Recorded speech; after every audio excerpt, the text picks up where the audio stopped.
സുബഹി നിസ്കരിച്ച 10 പ്രതിഫലമുണ്ട്. എത്ര പ്രതിഫലം പറയട്ടെ, മുടങ്ങാ ചെയ്യോ? ഒന്നാമത്തെ പ്രതിഫലം അദ്ദുഖൂലു ഫീ ദിമ്മത്തില്ലാഹ്. അൻ ജുന്ദ് ബിൻ അബ്ദുല്ലാഹ് ബിൻ സുഫിയാൻ അൽ-ബജ്രി റളിയല്ലാഹു തആല അൻഹു ഖാല റസൂലുള്ളാഹി സ്വല്ലല്ലാഹു അലൈഹി വസല്ലം, അല്ലാഹുവിന്റെ റസൂൽ പറഞ്ഞതായി മഹാനായ ജുന്ദ് റളിയല്ലാഹു തആല റിവായത്ത് ചെയ്യുകയാണ്. മനസ്സല്ല സുബ്ഹ, ആരെങ്കിലും സുബഹി നിസ്കരിച്ചാൽ ഫഹുവ ഫീ ദിമ്മത്തില്ലാഹ്, അവൻ അല്ലാഹുവിന്റെ ഉത്തരവാദിത്തത്തിലാണ്. പിറ്റേ ദിവസം സുബഹി വരെ അവന്റെ കാര്യങ്ങൾ പടച്ചറപ്പ് ഏറ്റെടുത്തിരിക്കുകയാണ്. അല്ലാഹുവിന്റെ ഉത്തരവാദിത്തം, അല്ലാഹു ഉത്തരവാദിത്തം ഏറ്റെടുത്താൽ പിന്നെ രക്ഷപ്പെട്ടില്ലേ? 1. 2, എല്ലാവരും ദുആയ്ക്ക് തയ്യാറായിക്കോളി. ഞാൻ വിശദീകരിക്കാൻ സമയമില്ല. പാപ്പ പറഞ്ഞ 12 മണി ആവാറായി. 2, ഞാൻ 11:30 നിർത്തിയാന്. നാളെ ഉണ്ടാവുമോ എന്നുള്ള ചോദ്യമൊക്കെ ചോദിച്ച മനുഷ്യനെ അടങ്ങറാക്കണ ചോദ്യമല്ലേ അത്? അള്ളാഹു നമ്മളെ സ്വീകരിക്കുമാറാകട്ടെ. നമ്മുടെ സമയത്തിൽ അള്ളാഹു ബറക്കത്ത് നൽകട്ടെ. ആരെങ്കിലും സുബഹി നിസ്കരിച്ചാൽ അവൻ റബ്ബിന്റെ ഉത്തരവാദിത്തത്തിലാണ്. 2 സുബഹി ഒരാള് ജമാഅത്തായി നിസ്കരിച്ചാൽ രാത്രി മുഴുവൻ നിന്ന് നിസ്കരിച്ചവന്റെ പ്രതിഫലമാണ്. മഹാനായ റസൂലുള്ളാഹി സ്വല്ലല്ലാഹു അലൈഹി വസല്ലം പറഞ്ഞതായി അൻ ഉസ്മാൻ ഇബ്നു അഫ്ഫാൻ റളിയല്ലാഹു തആല അൻഹു ഖാല റസൂലുള്ളാഹി സ്വല്ലല്ലാഹു അലൈഹി വസല്ലം, അല്ലാഹുവിന്റെ റസൂൽ സ്വല്ലല്ലാഹു അലൈഹി വസല്ലം പറയുകയാണ്, മൻ സല്ലൽ ഇശാ ഫീ ജമാഅ, ആരെങ്കിലും ജമാഅത്തായിട്ട് ഇശാ നിസ്കരിച്ചാൽ, വീട്ടിലല്ല, ജമാഅത്തായിട്ട് ഇശാ നിസ്കരിച്ചാൽ ഫകഅന്നമാ ഖാമ നിസ്ഫൽ ലൈലി, അവൻ രാത്രിയുടെ പകുതി മുഴുവൻ നിന്ന് നിസ്കരിച്ച പ്രതിഫലമാണ്.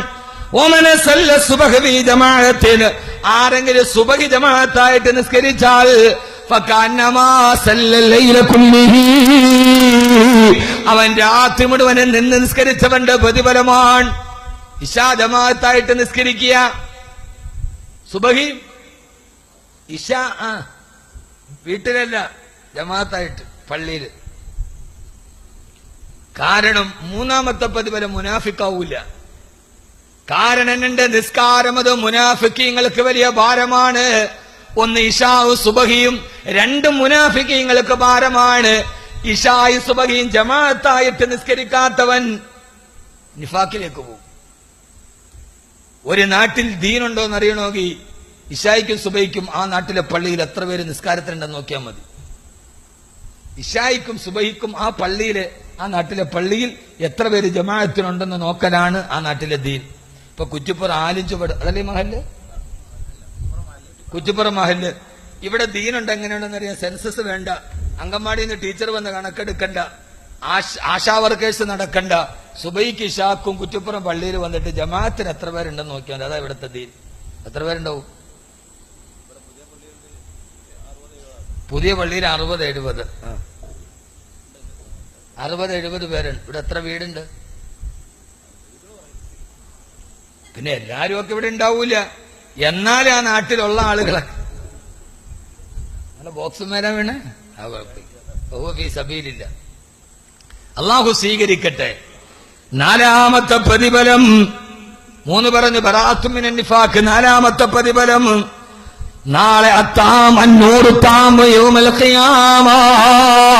നാളെ പരലോകത്ത് പടച്ചറപ്പിന്റെ മുമ്പിൽ നിൽക്കുമ്പോ അവന്റെ മുഖത്ത് വല്ലാത്ത പ്രകാശമാണ്.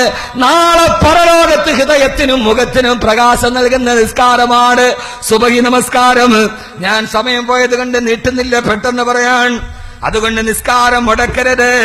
5ാമത്തെ പ്രതിഫലം വസുഹൂദ് മലായികത്തിലഹു, എപ്പോഴും അവന്റെ കൂടെ മലക്കുകളുടെ സാന്നിധ്യമുണ്ടാവും. അവനെ സംരക്ഷിക്കാൻ മലക്കുകൾ ഉണ്ടാവും. ആരുണ്ടാവും? മലക്കുണ്ടാവും. പിണറായിയുടെ പോലീസല്ല, നിന്റെ സംരക്ഷകനല്ലാണ്ട് മലക്കാണ്. ബ്ലാക്ക് ആറ്റ് വേണ്ട. സുബഹി നിസ്കരിച്ചിട്ടിറങ്ങിയോ നിന്റെ സംരക്ഷണം അല്ലാഹു നിന്നെ മലക്കുകൾ ഏറ്റെടുക്കുമെന്ന് നബി മുഹമ്മദ് മുസ്തഫ. 6ാമത്തെ പ്രതിഫലം, ഇപ്പൊ ഞാനും ഭാര്യയും കൂടെ ഹജ്ജിന് പോകാന്ന് 10 പ്രാവശ്യം ഞാൻ പറഞ്ഞു. നിങ്ങൾക്കൊക്കെ കൊതിയില്ലേ പോണോന്ന്? ഹജ്ജിന് ഉംറയ്ക്കൊക്കെ അള്ളാഹു സ്വീകരിക്കട്ടെ. കൃത്യമായി സുബഹി നമസ്കരിക്കുന്നവൻ അവനൊരു ഹജ്ജിന്റെയും ഉംറയുടെയും പ്രതിഫലം ഓരോ ദിവസവും ഒരു ഹജ്ജും ഉംറയും ചെയ്ത പ്രതിഫലമാണെന്ന് ലോകത്തിന്റെ മുത്തേ നബി മുഹമ്മദ് മുസ്തഫ. എന്ന് രാവിലെ ഒരു ഹജ്ജ് ഉംറയും ചെയ്തിട്ട് വെളിയിലിറങ്ങാം. സുബഹി കൃത്യമായിട്ട് നിസ്കരിക്കുന്നവന് ഒരു ഹജ്ജിന്റെയും ഉംറയുടെയും പ്രതിഫലം നൽകും. അള്ളാഹു സ്വീകരിക്കട്ടെ. ഏഴാമത്തെ പ്രതിഫലം, ആ സുബഹി നിസ്കാരത്തിന് പകരമായി ദുനിയാവിന്റെ എന്ത് തന്നാലും സുബഹി നിസ്കാരത്തിന് പകരമാവില്ല. ഈ ദുനിയാവിലെ മുഴുവൻ വസ്തുക്കൾ കിട്ടുന്നതിനേക്കാൾ വലുതാണ് സുബഹി നിസ്കാരം എന്ന് നബി മുഹമ്മദ് മുസ്തഫ. എട്ടാമത്തെ പ്രതിഫലം അല്ലാഹു സുബ്ഹാനഹു വ തആല സ്വീകരിക്കുമാറാകട്ടെ. നാളെ മീസാൻ എന്ന ത്രാസിലവന് ഏറ്റവും ഭാരമേകുന്നതും 9ാമത് സിറാത്തവനെ കടത്തുന്നതും സ്വർഗത്തിലേക്കുള്ള പ്രവേശനം 10ാമത്തെ പ്രതിഫലം എളുപ്പമാക്കുന്ന നിസ്കാരമാണ് സുബഹി നിസ്കാരമെന്ന് ആദരവായ പ്രവാചകൻ നബി മുഹമ്മദ് മുസ്തഫ. അള്ളാഹു സ്വീകരിക്കട്ടെ. അതുകൊണ്ട് ഇന്ന് മുതൽ സുബഹി നിസ്കാരം കള്ളാക്കരുത് ഇൻഷാ അല്ലാഹ്. ഉറപ്പുറ. എന്നിട്ട് ഉറപ്പ് ചൊരക്കെന്ന് കൈവക്ക്. ഇത്രയും പ്രതിഫലം കിട്ടുന്ന നിസ്കാരം പെണ്ണുങ്ങൾ കൈവക്കൂല. സീരിയലൊക്കെ കണ്ടിട്ട് 12 മണിക്ക് ഉറങ്ങിയാൽ എഴുന്നേക്കാൻ പറ്റൂല. സുബഹിക്ക് എഴുന്നേക്കൽ വലിയ പാടാ ഉസ്താദ്. എന്തുകൊണ്ട്? 2 സ്വഭാവം ഒഴിവാക്കണം. ഒന്ന്, ഇശാക്ക് ശേഷം TV കണ്ടുകൊണ്ടിരിക്കുന്ന സ്വഭാവം